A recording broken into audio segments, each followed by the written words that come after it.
Hi there, I'm Stephanie Dunn and I'm the founder of Nutrition QED, and today I want to talk to you about why scientific research is not the end-all be-all when it comes to the right way of feeding yourself. Now don't get me wrong, I love science, I love studying it. I often rely on scientific journals to understand what scientists are actually finding when it comes to the work they're doing in their labs. The problem is that it doesn't account for everything, and so I'm going to tell you today why the most accurate research has n equals 1. Now that may not make any sense if you're not used to reading scientific journals, so let me explain using two examples. The first one I made up and the second one's actually real, because I want you to see how scientific results are actually used when it comes to explaining what nutrition does in the body. So here is my fake example.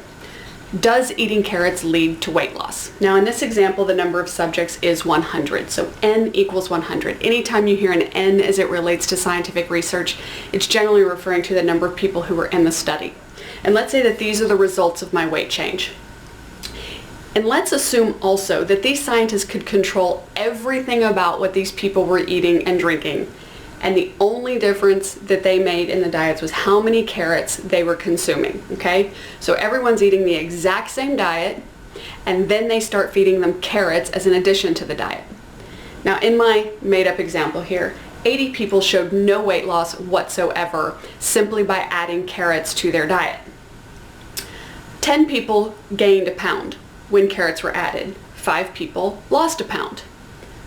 1 person gained 8 pounds, and 4 people lost 8 pounds. Now this is just to give you an idea that when a scientific study is done, a whole lot of the participants within that study may show no results. However, a few people will show what are probably considered pretty negative results if the people were trying to lose weight, or really positive results if the goal again was to lose weight. But the results of this study, statistically speaking, and that's how all scientific research is displayed when it's talked about within the paper, statistically speaking, carrots make no difference to weight, according to this study. But think about it. What if you're this person and you gained 8 pounds just by eating carrots, by changing that one thing about your diet? Or what if you were these 4 people? According to the study, and what would be published in papers would be to say that carrots make no difference to weight, and that's because statistically speaking, for the 100 people that were in this study, that's true. But it did make a difference to these 4, and it made a difference to this 1. Now, that's my made-up example because I just wanted to use something fairly simple. Now I'm going to show you a real example. And this example has to do with whether or not sodium impacts blood pressure.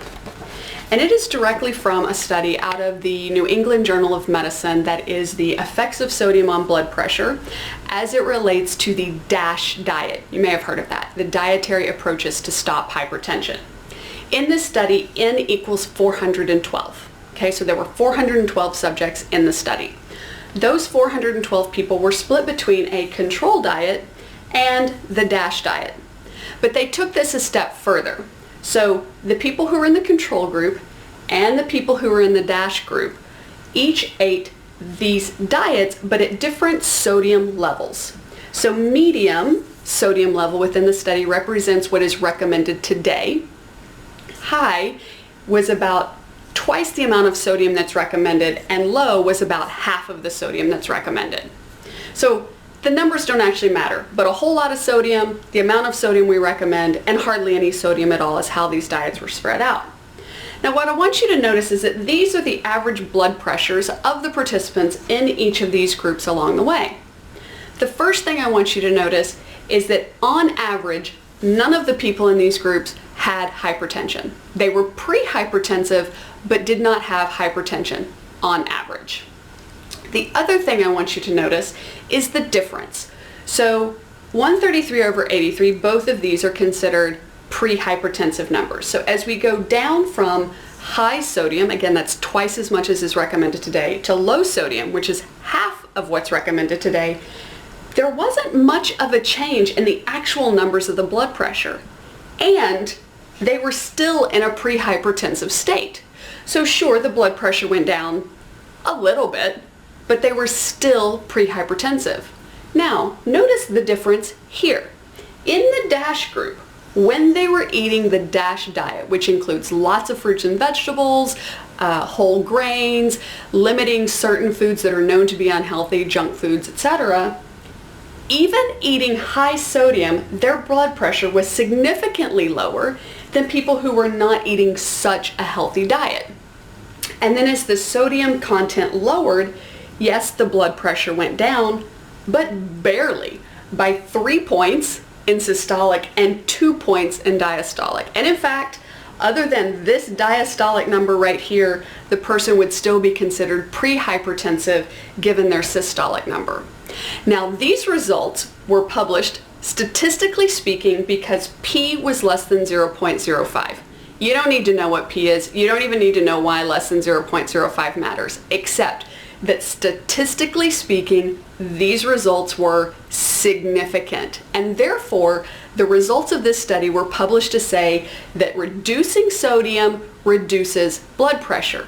What it never said was that it will actually fix hypertension, and it didn't really call out the fact that sodium may not actually be the problem. If we were to increase our intake of fruits and vegetables so that we were getting more of the other minerals like calcium and magnesium and potassium that help balance out sodium, we may not have to reduce our sodium levels near so much. The other thing to point out is that the biggest impact of these 412 participants were on Black women who specifically had hypertension before the study started. So if you're a white male who may be pre-hypertensive, lowering your sodium may not help at all, or even being a white woman or being a Black man. So they took these results and said that everybody should be reducing their sodium in order to keep the blood pressure in check. But didn't say, how about considering increasing your calcium, your magnesium, and your potassium in order to balance the effects of the sodium. They also don't discuss the fact that if somebody didn't see results by lowering their sodium, because remember this is an average, and that means some people still had a higher blood pressure and some people had a lower blood pressure, maybe the problem wasn't with the sodium at all. Maybe there was a problem with the adrenal gland or the kidneys, and those were preventing the body from handling sodium properly. So this just looks at one thing. It's just looking at that sodium and not taking into account the other things that may be true for the people who were in this study. All of which is to say, when you are trying to figure out the right way of eating for you, absolutely, look at scientific studies, understand what's happening generally. But at the end of the day, if it doesn't work for you, it doesn't matter. If eating carrots causes you to put on weight, it doesn't matter how healthy they are or how much beta carotene is in them. If lowering your sodium intake doesn't change your blood pressure, then that's not the key to you reducing your blood pressure and getting healthy. So at the end of the day, I want you to remember this. The most accurate research is N equals 1.